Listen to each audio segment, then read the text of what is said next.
Hello student, स्वागत है आप सभी का। मैं एन.के. तुलसी। जैसा कि आप जानते हैं कि इस समय केमिस्ट्री का क्वेश्चन बैंक सॉल्यूशन सीरीज चल रहा है और आज के वीडियो लेक्चर के अंतर्गत मैं आप सभी को 2021-2011 का क्वेश्चन बैंक का सॉल्यूशन करने जा रहा हूं। तो आशा करता हूं कि आपको किसी प्रकार का समझने में दिक्कत नहीं होगी और पूरे कॉन्सेप्ट के साथ मैं आपको सॉल्यूशन करूंगा। तो आइए हमारे साथ बने रहे, ठीक है। तो पहला क्वेश्चन कहता है 234.2 ग्राम चीनी के घोल में 34.2 ग्राम चीनी है, घोल का मोलल सांद्रण क्या होगा। मतलब 234.2 ग्राम चीनी के घोल में 34.2 ग्राम चीनी है, तो घोल का मोलल सांद्रण क्या होगा, ठीक है। तो देखिए इसका आंसर क्या होगा, ठीक है। ये क्वेश्चन बहुत ही इंपॉर्टेंट और कितनी बार भी क्वेश्चन ये रिपीट भी किया गया है, तो आइए इसका हम आंसर जानने की कोशिश करते हैं, ठीक है। चलिए तो देखिए कैसे इसको हम सॉल्यूशन करेंगे। मोलल सांद्रण पूछ रहा है ना, घोल का मोलल सांद्रण। तो यह ग्राम में सब दिया हुआ है, इसका मतलब कहीं ना कहीं मोलिलिटी पूछ रहा है, ठीक है। तो कैसे सॉल्यूशन करेंगे, देखिए यहाँ सॉल्यूशन आपको दिया हुआ है, वॉल्यूम दिया हुआ है सॉल्यूशन का, क्या कहते हैं 234 ग्राम 234.2 ग्राम चीनी के घोल में ना, इतना सॉल्यूशन में 34.2 ग्राम चीनी है। तो यहाँ सॉल्यूट कौन हो गया आपका, यहाँ सॉल्यूट जो हो गया आपका चीनी हो गया, जिसका मास दिया हुआ है 34.2 ग्राम। और ये जो आपका दिया हुआ है 234.2 ग्राम, ये चीनी का घोल है ना कि सॉल्वेंट है। तो हमें सॉल्वेंट पहले पता होना चाहिए कितना सॉल्वेंट होगा। तो आइए इसको हम देखने की कोशिश करते हैं। तो यहाँ चीनी जो है मतलब सॉल्यूशन जो है आपका कितना दिया हुआ है, देखिए यहाँ आपका दिया हुआ है 234.2, ठीक है, इतना ग्राम दिया हुआ है। और ये किसका है, ये आपका है सॉल्यूशन का है वॉल्यूम, ठीक है। और ये सॉल्यूट का दिया हुआ है, कितना दिया हुआ है सॉल्यूट का, सॉल्यूट क्या है यहाँ चीनी है, जिसका मास दिया हुआ है 34.2 ग्राम दिया हुआ है। तो सॉल्वेंट का ज्ञात करना हमको है। तो सॉल्वेंट जैसे ज्ञात करेंगे तो कैसे ज्ञात करेंगे, सॉल्यूशन में से सॉल्यूट को घटा दो तो आसानी से आप निकल जाएगा। जैसे आप निकालोगे सॉल्वेंट का मास ऑफ सॉल्वेंट जैसे आप ज्ञात करोगे तो कैसे ज्ञात करोगे, देखिए तो सॉल्वेंट का ज्ञात करोगे, सॉल्वेंट का, ठीक है। तो इसमें घटेगा कैसे, 234.2 घटे 34.2 ग्राम। और जब इसको घटाओगे तो कितना आएगा 200 ग्राम, ठीक है। कितना आएगा जी, 200 ग्राम आएगा ना। अब इसे जब घटाओगे तो 200 ग्राम आएगा। तो ये किसका हो गया, सॉल्वेंट का मास हो गया, जिसको हमको पता करना था। अब जाकर सॉल्यूशन आपका, अब इसका क्वेश्चन का सॉल्यूशन आसानी से हो जाएगा। तो यहाँ आपका चीनी जो है वो सॉल्यूट है ना, घुल है, जिसको हम विलय भी बोलते हैं। और 234.2 ग्राम है वो क्या है, आपका चीनी का घोल है, मतलब सॉल्यूशन दिया हुआ है। तो सॉल्वेंट का हमें मास प्राप्त हो गया कितना, 200 ग्राम। अब आइए इसका हम सॉल्यूशन देखने की कोशिश करते हैं, ठीक है। देखिए तो मोलिलिटी हमें ज्ञात करना है, मतलब मोल सांद्रण क्या होगा। तो इसको ज्ञात करने के लिए ना फॉर्मूला होता है, आपको मैं फॉर्मूला बता देना चाहूँगा। W मतलब वेट किसका, सॉल्यूट का, वेट ऑफ सॉल्यूट इनटू 1000 मतलब 1000 bye molecular mass of solute, molecular mass of किसका, सॉल्यूट का, इनटू इसका होता है weight of solvent, weight of solvent, ये किसका, सॉल्वेंट का, ठीक है, सॉल्वेंट का। यहाँ लिखने में थोड़ा दिक्कत हो रही है, आप समझने की कोशिश कीजिएगा। मतलब वेट ऑफ सॉल्यूट इनटू 1000 बट्टा weight of solute sorry molar mass of solute into weight of solvent, ठीक है। अब इस पे आप दे दीजिए, देखिए वेट कितना दिया हुआ है आपका सॉल्यूट का 34.2 ग्राम जो चीनी है, गुना 1000 बट्टा मोलिकुलर मास निकालोगे ना, मोलिकुलर मास बोलो या मोलर मास बोलो, किसका, चीनी निकालना पड़ेगा। तो चीनी का फॉर्मूला कितना होता है, ये फॉर्मूला आप इस फॉर्मूला को नोट कर लीजिए, ठीक है। अब देखिए इसका हम बताने की कोशिश करते हैं। तो चीनी का होता है कार्बन 12 H22 NO11, ठीक है। तो जिस कार्बन का होता है 12, कितना है 12 प्लस, ठीक है। हाइड्रोजन का मास होता है 122 ना, प्लस ऑक्सीजन का होता है 16, होता है 16 गुना 11। आप जब इसको कैलकुलेशन करोगे तो बराबर है 44, 144 प्लस 22, ठीक है। अब प्लस इसको करोगे तो कितना होगा 16 तो 6 7 1। अब जब इसको टोटल जोड़ोगे तो इसका हो जाएगा आपका 234 हो जाएगा। कितना होगा 234। देखिए 4 2 10, 4 2 6, 6 6 12, इतना हो गया। एक मिनट, हाँ नहीं, इसका होगा कितना पता है, 4 2 6, 6 4 10, 6 4 12, 12 12 का 1 8 हो गया, 8 8 2 10, 10 4 14, बाकी 1 1 1 2 3, 342। तो चीनी का मोलिकुलर मास कितना हो गया आपका 342 हो गया। कितना हो गया जी 342 हो गया। अब देखिए तो वेट ऑफ सॉल्यूट कितना दिया है 34.2 इंटू 1000, मतलब 1000, बट्टा कितना होगा इसका, चीनी का निकला मोलिकुलर मास कितना निकला 342 गुना वेट ऑफ सॉल्वेंट 200 हो गया। जब आप उसको सोल्यूशन करोगे दशमलव को यहाँ से उड़ा दो, दशमलव जैसे उड़ेगा 0 नीचे आएगा, क्या सुनना है ऊपर 3 गो, 1 2 3, 1 2 3 कट गया, ठीक है। देखिए 342 और 342 कट गया, हो गया कितना 1/2 ना। 1/2 आपका है, इसको आप जब भाग दोगे 0.5, कितना आएगा जी आंसर इसका 0.5 आंसर आएगा। तो कितना हो गया, पहला हो गया आपका 0.5 हो गया। कितना हो गया जी 0.5 हो गया इसका आंसर, ठीक है। चलिए तो ये क्वेश्चन बहुत ही इंपॉर्टेंट था, आपको हम पूरा एक्सप्लेन करके समझाने की कोशिश किए हैं। तो पहला क्या होगा बी होगा। अगला क्वेश्चन कहता है कि इस तरह का स्ट्रक्चर दिया हुआ है 1,3 डाई नाइट्रोबेंजीन है, इसको आप किससे रिएक्शन कराओगे ताकि आपको यहाँ 3 नाइट्रो एनिलीन प्राप्त हो जाए ना। तो याद रखना हमेशा SnHCl ना, टीन जो है, टीन के साथ जब अब टीन की उपस्थिति में HCl से जब रिएक्शन करवाते हैं तो यहाँ क्या होता है रिडक्शन होता है, ठीक है। तो नाइट्रो से अगर आप एनिलीन प्राप्त करना चाहते हैं, मतलब नाइट्रोबेंजीन से आप याद रखो, एक चीज़ याद रखो, नाइट्रोबेंजीन से एनिलीन प्राप्त करना होगा तो SnHCl के साथ रिएक्शन करा दो, ठीक है, या FeHCl के साथ रिएक्शन करा दो, आपको बन जाएगा, ठीक है। उसी तरह यहाँ क्या है आपका ऑर्थो मेटा पोजीशन पर क्या दिया हुआ है आपका NH2 ग्रुप दिया है, यहाँ मेटा पोजीशन पर NH2 ग्रुप दिया हुआ है, ठीक है। तो कहता है किससे हम रिएक्शन करा दें ताकि हमें NH2 ग्रुप प्राप्त हो जाए। तो याद रखना SnHCl मतलब SN के साथ HCl के उपस्थिति में रिएक्शन करा दो, या ऑप्शन में कभी रहे आपको Fe ना HCl या HBr, ठीक है, तो उसके साथ भी आप रिएक्शन करवा सकते हो। मतलब क्या होता है यहाँ रिडक्शन होता है ना।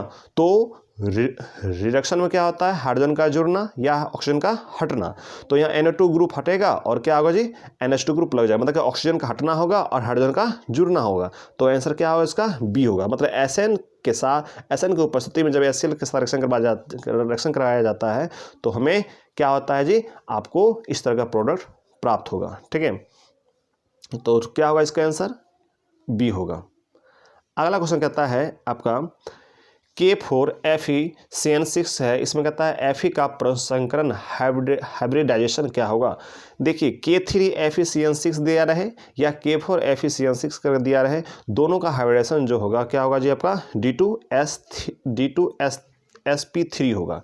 इसमें जो D जो होता है, इसमें D का 5 कक्षक होता है जिसमें 2 कक्षक भाग लेगा, S का 1 और P का 3, ठीक है। तो यहाँ जो है साइनाइड जो है CN ना, इसका कोऑर्डिनेशन नंबर कितना है 6, सॉरी लोहा कोऑर्डिनेशन नंबर कितना है 6 है। यहाँ CN क्या है लिगेंड है ना, तो ये लिगेंड जो है 6 संख्या में ना, मतलब इसका कितना है 6 लिगेंड जो होता है, मतलब 6 साइनाइड जो होगा CN जो ग्रुप होगा वह सेंट्रल मेटल एटम से क्या होगा कोऑर्डिनेट बॉन्ड द्वारा जुड़े हुए रहेगा। ठीक है, तो 6 दूना 12 इलेक्ट्रॉन, तो 12 इलेक्ट्रॉन यही डी दो कक्षा इसका आता है, तो 4 इलेक्ट्रोन में जाएगा, S में 2 जाएगा, 4 2 6 हो गया, और उधर P में 3 है तो द्वितीय 6 6 6 12 हो गया, इलेक्ट्रॉन पुर गया। तो यह D2sp3 इसका आंसर होगा।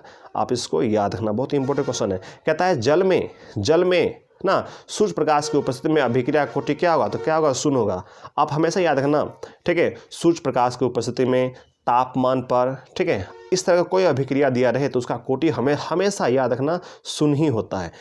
जैसे अभी आपके जल दिया हुआ, अगर क्वेश्चन इस तरह से दिया रहे H2 और Cl2 रिएक्शन करके क्या बनाया 2HCl बनाया, ठीक है ना। यहाँ दिया रहेगा प्रेजेंस ऑफ लाइट ना, ठीक है, या सूर्य प्रकाश की उपस्थिति में, तो हमेशा उसका क्या होगा जी कोटि क्या होगा शून्य होगा। यह क्वेश्चन दिया रहेगा आपको इस तरह से H2I2 रिएक्शन किया और हाइड्रोजन आयोडाइड बनाया, ठीक है। यहाँ दिया जाएगा सूर्य प्रकाश की उपस्थिति में या सनलाइट की उपस्थिति में प्रेजेंस ऑफ लाइट, या ताप दिया रहेगा, टेम्परेचर दिया रहेगा, किसी प्रकार का दिया या ना, इस तरह का क्वेश्चन रहेगा तो उसका rate of order of reaction जो होता है वो क्या होता है शून्य होता है। तो इसका आंसर क्या होगा आपका, इसका आंसर होगा डी होगा। चलिए, बहुत ही फेमस क्वेश्चन है, इंपॉर्टेंट क्वेश्चन भी है। अगला क्वेश्चन कहता है ज्यूटर आयन, कहता है ज्यूटर आयन बनाने में कौन समर्थ है, ज्यूटर आयन बनाने में कौन समर्थ है। तो अल्फा एमिनो एसिड जो है वह ज्यूटर बनाने में समर्थ होता है, इसका क्या होगा डी होगा, क्या होगा जी डी होगा, ठीक है ना। अल्फा एमिनो एसिड को हम ऐसे ही लिख सकते हैं NH2CH और यहाँ एल्काइल ग्रुप। इस R के स्थान पे जब आप H लगाओगे तो वहाँ CH2 हो जाएगा ना, CH3 भी लगाओगे ना, एलानिन गुआनिन ना, ये सब 20 प्रकार का एमिनो एसिड होता है, जिसमें 10 आवश्यक एमिनो एसिड होता है, 10 अनावश्यक एमिनो एसिड होता है, आप पढ़े होंगे, ठीक है।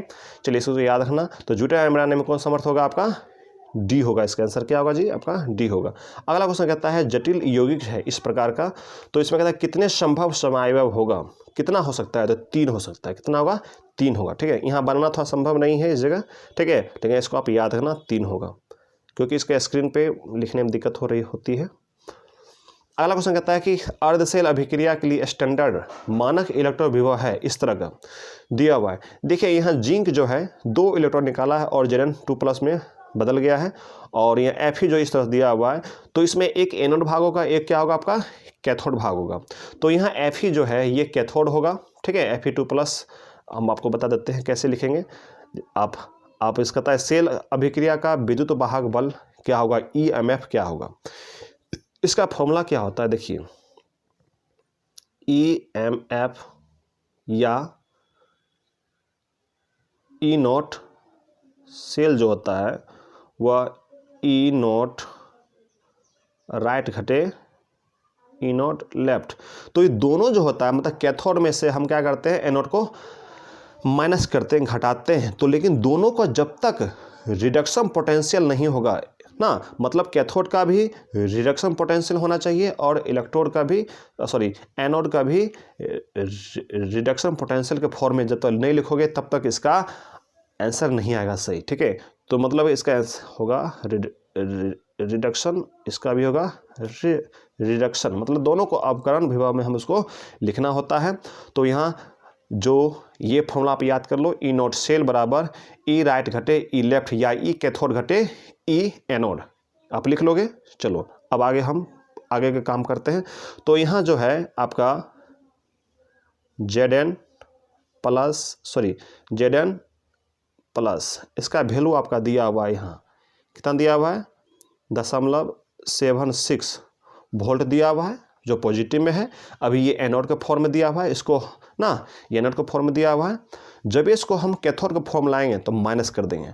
अब यहाँ जो ये जो आपको दिया हुआ है लोहा जो दिया हुआ है, इसको हम लिखेंगे F2 + Fe ना, Fe लिखेंगे।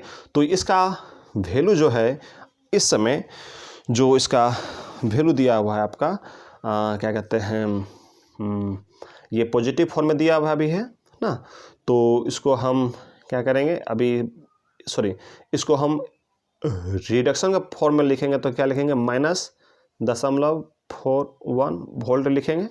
कोई दिक्कत यहाँ नहीं है, कोई दिक्कत नहीं ना। अभी दोनों दिया हुआ है ना, एनोड के फॉर्म में दिया हुआ है, ऑक्सीडेशन के फॉर्म में दिया हुआ है, हम इसको अपने हिसाब से हमने इसको इसमें बदल दिया है। अब देखिए तो क्या करना है, हमें घटाना है, हमें EMF हमें ज्ञात करना है। तो कैसे ज्ञात करेंगे, राइट घटे लेफ्ट ना, तो ये कैथोड कौन होगा आपका, ये होगा, लोहा वाला होगा ना जी, ऐसे आप लिखे होंगे, E राइट घटे E लेफ्ट ना। तो अब इसका वैल्यू कितना होगा, -0.41 माइनस, ये जो लेफ्ट वाला जो है ना, एनोड वाला जो है वो क्या है, Zn+, जो अभी आपको दिया हुआ है एनोड के फॉर्म में दिया है, ऑक्सीडेशन के फॉर्म में दिया है, इसको हम क्या करना है, रिडक्शन के फॉर्म में जब बदलेंगे तो -0.76 वोल्ट लिखेंगे ना। जैसे इसको हम कैलकुलेशन करेंगे तो क्या होगा, बराबर -0.41, अब माइनस माइनस प्लस हो जाएगा, जैसे प्लस हो जाएगा, ठीक है। तो आप जगह तो यहाँ नहीं है, हम थोड़ा ऊपर इसको लिख देते हैं या इस तरह से, तो क्या होगा आपका 0.41 प्लस 1 मिनट, नहीं, ये तो माइनस में है ना आपका, ये तो आपको माइनस में दिया हुआ ना, सॉरी 1 मिनट, यहाँ क्या करेंगे, इसको हम इसका तो माइनस जैसे कर देंगे तो ये हो गया आपका कितना, -0.41 प्लस माइनस माइनस प्लस हो जाएगा, तो माइनस प्लस होगा तो कितना होगा जी, क्या कहते हैं 0.76। आप जब इसको घटाओगे तो 0.76 में घटाओगे 41 तो कितना होगा, इसका आंसर होगा प्लस 0.34 वोल्ट होगा ना। तो इसका आंसर क्या होगा आपका, बी होगा। चलिए, बहुत इंपॉर्टेंट क्वेश्चन है और बहुत ही अपने आप में बहुत स्टैंडर्ड क्वेश्चन भी है। चलिए, इसमें बहुत सारा विद्यार्थी कंफ्यूज हो जाएगा।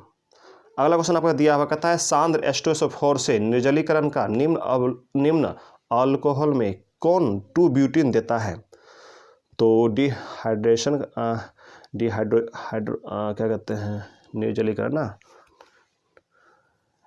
सांद्र H2SO4, तो कैसे होगा इसका, इसका आंसर होगा सी होगा, ब्यूटेन 2ऑल। कैसे, देखिए पहले इसका ब्यूटेन लिख लीजिए आप लोग, तो CH3 CHOH CH2 CH3, ये हो गया ना। तो ये हो गया ब्यूटेन 2ऑल, ब्यूटेन 2ऑल हो गया। इसको रिएक्शन कराना है किसके साथ, सांद्र H2SO4 के साथ रिएक्शन करवाना है। लिखने में दिक्कत हो रही है इस जगह, सांद्र H2SO4 के साथ। तो इसमें होता क्या है, निर्जलीकरण में क्या, जल का मॉलिक्यूल एक निकल जाएगा इसमें से। कैसे निकल जाएगा, देखिए इस कार्बन से OH ग्रुप निकल जाएगा और इस कार्बन से एगो हाइड्रोजन निकल जाएगा। जैसे मान लीजिए यहाँ एगो हाइड्रोजन हम लगा देते हैं और यहाँ हम क्या करते हैं, एगो हाइड्रोजन को हटा देते हैं, ठीक है। तो क्या होगा जी, H और यहाँ OH जल बन के निकल जाएगा। जैसे जल बन के आपका यहाँ से निकल गया, ठीक है, तो इस कार्बन और इस कार्बन के बीच डबल बॉन्ड हो जाएगा। जैसे इस कार्बन और कार्बन के बीच डबल बॉन्ड हो जाएगा कुछ इस तरह से, CH3 CH double bond CH और यहाँ CH3, तो इसका नाम क्या होगा, 2-ब्यूटीन बोलिए या ब्यूट 2-इन बोलिए, है ना। तो इसका आंसर यही होगा, सी होगा। आप आशा करता हूँ आप इसी को समझ गए होंगे, ठीक है। चलिए, अगला क्वेश्चन कहता है आपका, निम्नलिखित में कौन द्वितीयक सेल है। तो द्वितीय सेल कौन होगा इसमें, लेड स्टोरेज बैटरी होगा। देखिए, लेड स्टोरेज बैटरी हो या निकिल कैडमियम बैटरी हो, वो होता है द्वितीयक सेल होता है, सेकेंडरी सेल होता है, ठीक है। और प्राइमरी सेल जो होता है आपका शुष्क सेल बोलिए या लेकलांसे सेल बोलिए या मरकरी सेल बोलिए, ठीक है। तो ये जो है आपका प्राइमरी सेल होता है। तो यहाँ क्या होगा, लेड स्टोरेज बैटरी होगा। चलिए, आशा करता हूँ कि इस चीज़ को आप समझ गए होंगे। अगला क्वेश्चन कहता है कि निम्न में कौन बायोडिग्रेडेबल, ना मतलब जैव निम्नीकरणीय बहुलक है, तो इसमें क्या होगा, सेलुलोज होगा। मतलब बायोडिग्रेडेबल जो पॉलीमर जो होता है वह एंजाइम बैक्टीरिया द्वारा क्या होता है, आसानी से डिकम्पोज हो जाता है। मतलब वो ऑर्गेनिक रिएक्टेंट होता है, वो ऑर्गेनिक प्रोडक्ट में बदल जाता है। ठीक है, जैसे मान लीजिए आपका जैसे एंजाइम हो गया, बैक्टीरिया हुआ ना, तो उसके माध्यम से क्या होता है, ये आसानी से क्या होता है, डिकम्पोज हो जाता है। मतलब विघटित हो जाता है, मतलब अपघटित हो जाता है, नष्ट हो जाता है। ठीक है, तो बायोडिग्रेडेबल जो होगा इसमें वो क्या होगा, सेलुलोज होगा। ठीक है, यूँ समझिए ना, वैसा पॉलीमर जो बैक्टीरिया द्वारा आसानी से डिकम्पोज हो जाता है उसको हम क्या बोलते हैं, बायोडिग्रेडेबल पॉलीमर कहते हैं। तो वो हो गया आपका सेलुलोज हो गया। पॉलीथीन, पीवीसी, नायलॉन 66 जो है ये आपका क्या है, बायोडिग्रेडेबल नहीं है। ठीक है, चलिए अगला क्वेश्चन कहता है, ये तो कथन वाला है, इस तरह क्वेश्चन आप तो नहीं आता है। आगे जो क्वेश्चन हम कराने जा रहे हैं ये क्वेश्चन आप कर लीजिएगा, कहीं ना कहीं आपको मदद मिल जाएगा। कहता है प्रश्न संख्या 16 से 18 तक में दिए गए 4 विकल्पों में से एक से अधिक सही हो सकते हैं। आप सभी विकल्पों को चुनकर उत्तर पत्र में चिन्हित करें। मतलब एक से अधिक क्वेश्चन, इसका एक से अधिक जवाब हो सकता है। कहता है निम्नलिखित में कौन तापमान के द्वारा प्रभावित नहीं होता है। देखिए मोलरता जो है तापमान के द्वारा प्रभावित हो सकता है, क्योंकि ये वॉल्यूम ना, इसमें वॉल्यूम होता है। आयतन जो होता है ताप पर निर्भर करता है, आयतन बढ़ाने से तापमान बढ़ जाती है, तापमान घटाने से आयतन घट जाती है। ठीक है, मोल प्रभाव जो है वो एक प्रकार का है, रेशियो है, अनुपात है। और रेशियो जो होता है किसी भी टेम्परेचर किसी भी पर डिपेंड नहीं करता, उसका यूनिट भी नहीं होता है। ठीक है, और मोलरता जो है द्रव्यमान पर निर्भर करता है, तो ये ना मोललता है ना, तो मोललता में क्या होगा, द्रव्यमान होगा। और द्रव्यमान कभी भी ताप पर निर्भर नहीं करता है, तो यह ताप के द्वारा प्रभावित नहीं होगा। और मोल प्रभाव जो है, मतलब जिसको बोलते हैं मोल फ्रैक्शन बोलते हैं, मोल अंश बोलते हैं, ये ताप के द्वारा प्रभावित नहीं होगा। और नॉर्मेलिटी जो है वो क्या है, वॉल्यूम, उसमें वॉल्यूम होता है। ठीक है, तो यहाँ आंसर क्या होगा इसका, बी होगा। और क्या होगा, सी होगा। मतलब मोललता और मोल प्रभाव मतलब मोल अंश ताप के द्वारा प्रभावित नहीं होता है, मतलब ये तापमान पर निर्भर नहीं करता है। चलिए अगला क्वेश्चन कहता है निम्न में कौन एल्डोल संघनन में भाग लेता है। आप हमेशा याद रखना, एल्डोल संघनन में वही भाग लेगा जहां अल्फा कार्बन हो, और अल्फा कार्बन होगा तो उससे जुड़ा हुआ रहेगा हाइड्रोजन, तो अल्फा हाइड्रोजन होगा। ठीक है, मतलब यहाँ देखिएगा, आप यहाँ देखिए CH3 दिया हुआ है, CH3 CHO, तो ये फंक्शनल ग्रुप है ना। इसके बगल वाला कार्बन अल्फा कार्बन, और ये अल्फा कार्बन पर उपस्थित हाइड्रोजन है, तो अल्फा हाइड्रोजन ना। कहता है ये अल्फा हाइड्रोजन होना आवश्यक है। ठीक है, इसमें एल्डिहाइड भाग लेता है, ठीक है, क्या कहते हैं, एसिटाल्डिहाइड भाग लेता है, और कीटोन भाग लेता है। तो ये देखिए इस फंक्शनल ग्रुप है, कीटोन है, कीटोन के बगल वाला कार्बन अल्फा कार्बन, और ये उस पर उपस्थित हाइड्रोजन जो है वह alpha hydrogen.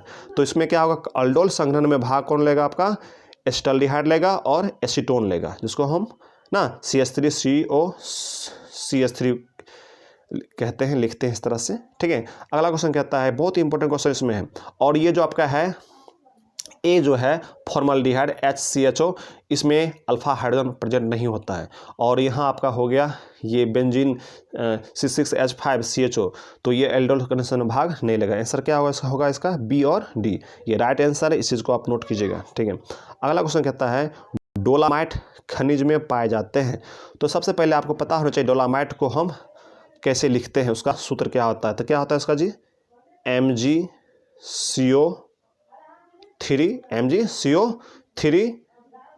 CaCO3, magnesium carbonate और कैल्शियम कार्बोनेट ना, ये इसका सूत्र होता है डोलामाइट का। देखिए इसमें क्या क्या है प्रेजेंट है, मैग्नीशियम है और क्या है, कैल्शियम है ना। तो इसका आंसर क्या होगा, बी और डी होगा।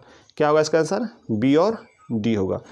बहुत याद है, इसको याद रखना, बहुत इंपॉर्टेंट क्वेश्चन है। डोलामाइट खनिज में पाए जाते हैं कौन सा, मैग्नीशियम और कैल्शियम।